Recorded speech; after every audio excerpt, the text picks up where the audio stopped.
Obrnute, okrenute, izvrnute, lažne i potpuno besmislene vesti. Dobrojutarnje hronike TDI radija.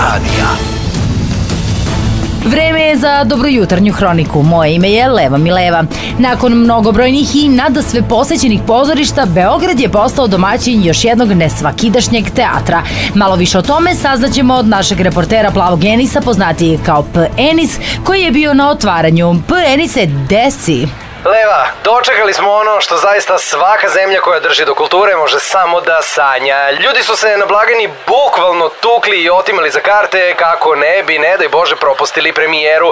Da li zbog toga što smo kao narod gladni kulture pa su nam pozorišta prepuna, ili je nešto sasvim drugo u pitanju, ali postali smo domaćini jednog nesvakidašnjeg teatra. Naime, dobili smo porno pozorište, studio.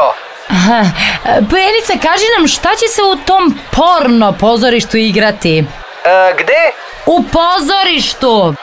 Pa predstave, Leva. Jasno, Penice, ali kakav je repertoar?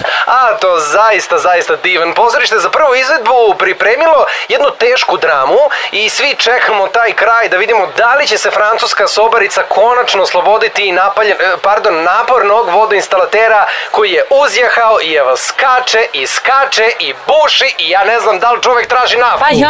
Penice, zaista dramatično. Mislim, molim te isprati do kraja čisto da mi javiš da li je došlo do onog srećnog happy enda i da li su se venčali. Slušali ste dobrojutarnju hroniku. Dobrojutarnja hronika, samo na TDI radiju.